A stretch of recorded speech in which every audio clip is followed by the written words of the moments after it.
नमस्ते सदावत्सले मातृभूमि में हम लोग चर्चा करने जा रहे हैं महाराष्ट्र की असेंबली के अंदर की घटनाओं की। महाराष्ट्र की असेंबली के अंदर एक तो बड़ी बात यह आई कि महाराष्ट्र के मुख्यमंत्री एकनाथ शिंदे ने 1.25 घंटे का भाषण दिया। किसी भी शिवसेना के मुख्यमंत्री का अभी तक का ये सबसे बड़ा भाषण है।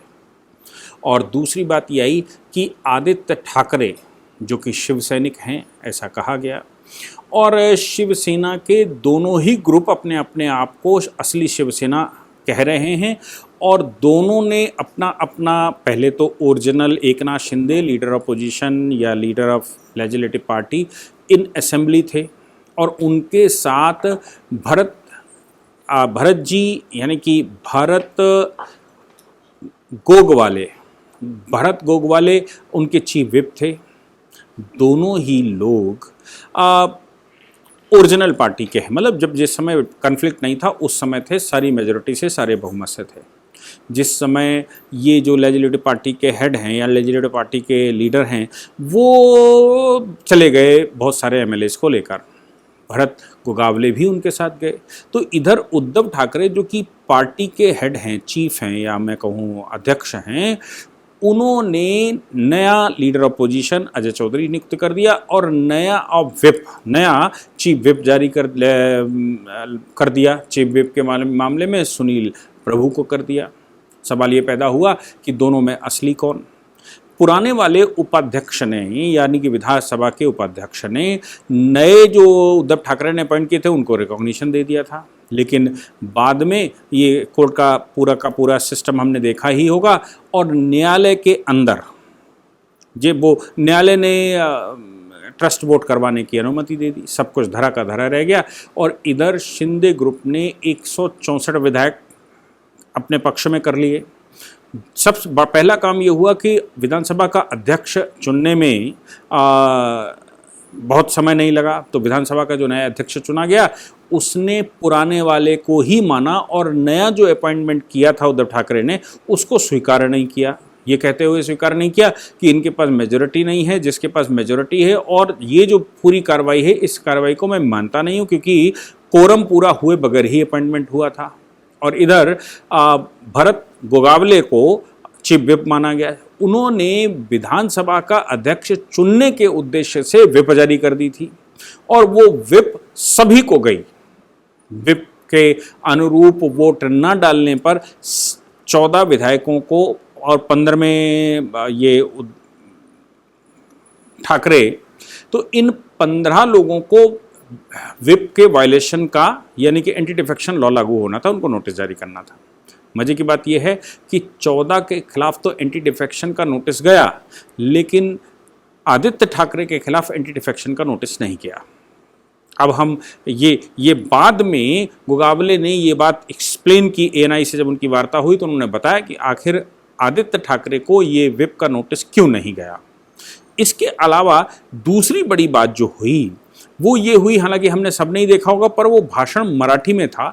मराठी भाषण का थोड़ा सा सारांश मैं 4-5 मिनट में उसको करूंगा, जिसमें शिंदे ने अपना पक्ष रखा। उन्होंने कहा कि 2014 में जब सरकार बनी थी बीजेपी शिवसेना को मिलाकर, तो फिर देवेंद्र फडणवीस ने उनसे कहा था कि उनको बहुत बड़ी जिम्मेवारी बनने वाली है, और उप मुख्यमंत्री का पद जो कि शिवसेना के पास जाएगा वो उनको मिलने वाला है। लेकिन ये 2014 में जो मंत्रिपरिषद बना उसमें एकनाथ शिंदे को उप मुख्यमंत्री का पद नहीं मिला। खैर जैसे तैसे चला वैसे चल गया, 5 साल सरकार चल गई, दोबारा चुनाव हो गया। दोबारा चुनाव होकर जब ये 3 पार्टियों का गठबंधन हो रहा था, 3 पार्टियों का गठबंधन से मतलब ये है कि जब एनसीपी, कांग्रेस और शिवसेना का गठबंधन हो रहा था, तब जो नाम फाइनल हुआ शिवसेना की तरफ से वो एकनाथ शिंदे का हुआ, क्योंकि एकनाथ शिंदे सबसे बड़े उनमें से कार्यकर्ता हैं और सबसे ज़्यादा प्रभावशाली हैं, सभी विधायकों का ध्यान रखने वाले हैं, और महाराष्ट्र में वो अच्छी पोजीशन रखते हैं, अच्छी पकड़ रखते हैं। तो एकनाथ शिंदे का नाम प्रपोज हो गया। बाद में शिवसेना प्रमुख ने ये कहा कि एकनाथ शिंदे के नाम पर एनसीपी को ऑब्जेक्शन है, और एनसीपी चाहता है कि उद्धव ठाकरे मुख्यमंत्री बने। तो इनका कहना था हमें कोई समस्या नहीं थी कि उद्धव ठाकरे हमारे अध्यक्ष थे और उद्धव ठाकरे मुख्यमंत्री बने या एकनाथ शिंदे मुख्यमंत्री बने, कोई समस्या नहीं।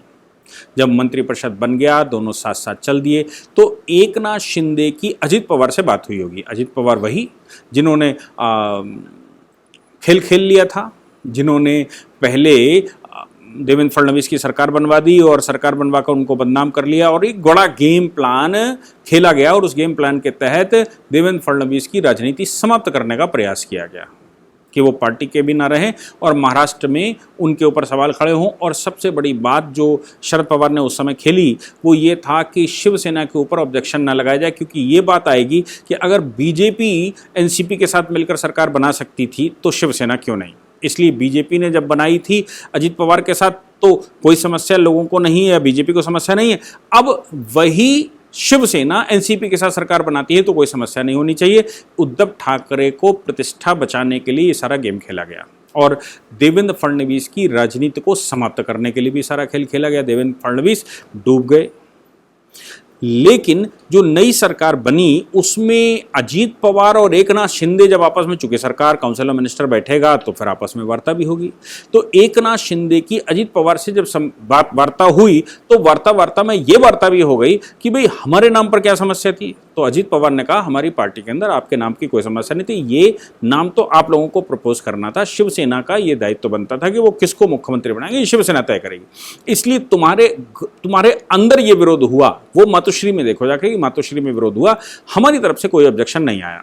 इसके अतिरिक्त तो उनका कहना था कि सावरकर को गालियां दी जा रही थी, उल्टा सीधा कहा जा रहा था और हम कुछ नहीं कर पा रहे थे। हम उद्धव ठाकरे से मिलना चाहते थे, बताना चाहते थे कि एनसीपी और कांग्रेस क्या खेल खेल रही, कितना भ्रष्टाचार फैला हुआ है, वो सुनना नहीं चाहते थे। वो समय भी नहीं दे रहे थे, वो मुख्यमंत्री कार्यालय जाते ही नहीं थे और मातोश्री में हमारी एंट्री नहीं थी।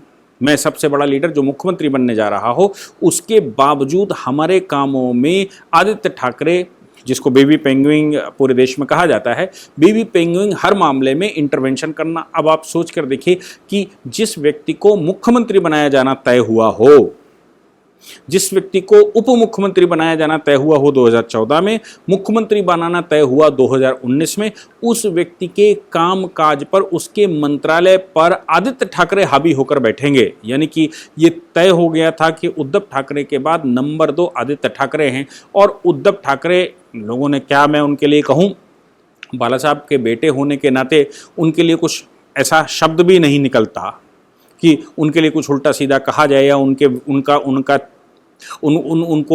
उनकी जीवनी कही जाए। लेकिन आदित्य ठाकरे ने जो स्पीड पकड़ी, उस स्पीड का परिणाम तो बहुत खराब हुआ।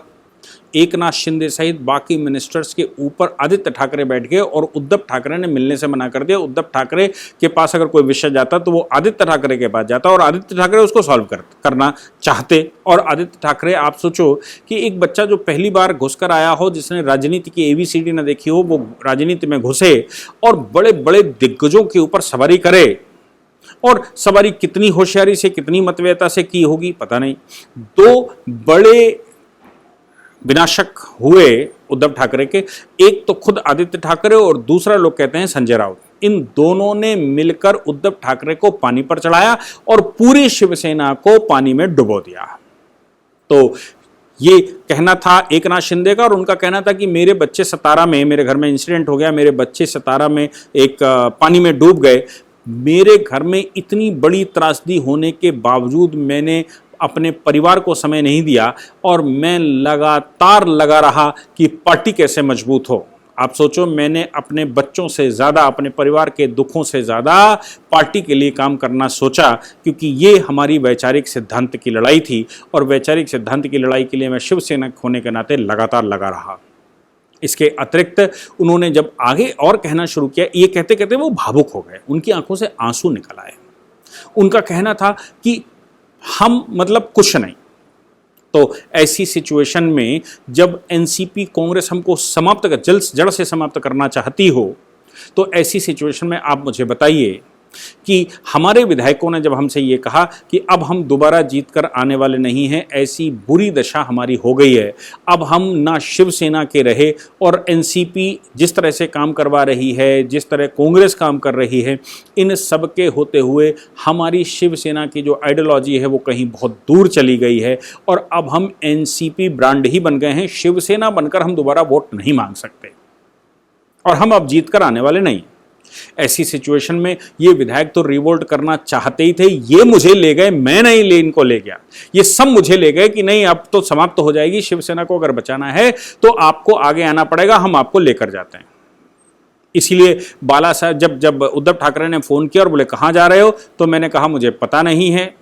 तो उन्होंने पूछा किस लिए जा रहे हो, तो मैंने उनसे कहा, ऐसा उनका असेंबली में कहना था कि मैंने उनसे कहा कि शिवसेना अब दोबारा जीत कर आने वाली नहीं है, ये विधायक बहुत दुखी हैं, इन विधायकों की सुनी नहीं जाती, मंत्रिपरिषद की सुनी, मंत्रियों की सुनी नहीं जाती जो शिवसेना कोटे से हैं और वो अपना काम करवा नहीं सकते, अपनी जनता को सेटिस्फाई नहीं कर सकते, जिसने वोट दिया है उसको ही सेटिस्फाई नहीं कर सकते। तो ऐसी पोजीशन में ये जहाँ ले जा रहे हैं, चूँकि मैं इनके लिए काम करता हूँ, मैं शिवसेना के लिए काम करता हूँ, मैं लोगों के लिए काम करता हूं, इसलिए जहां ले जाना चाहते हैं मैं जा रहा हूं।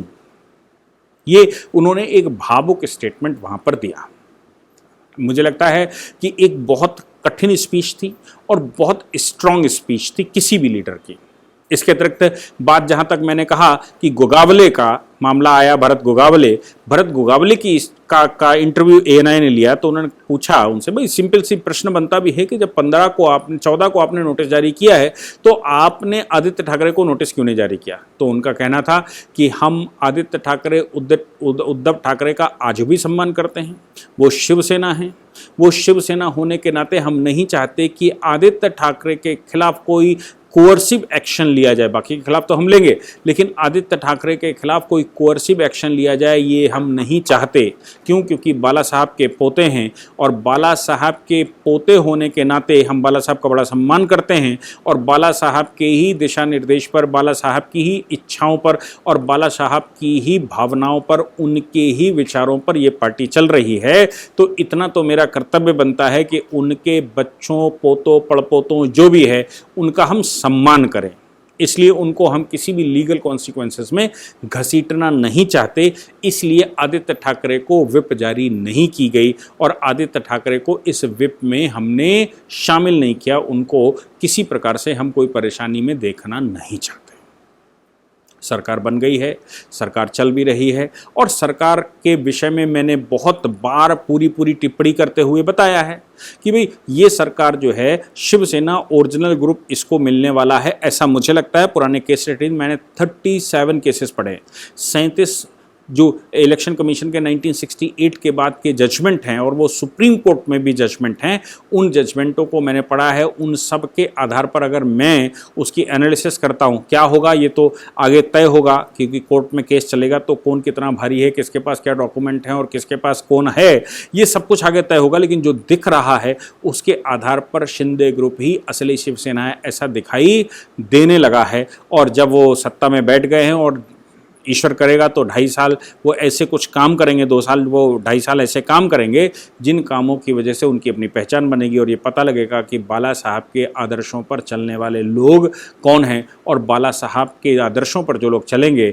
वो ही पेशवा कहलाएंगे और वो पेशवा हिंदुस्तान फतेह करेंगे, ऐसा एहसास होता है मुझे भी। जय हिंद, जय भारत, वंदे मातरम।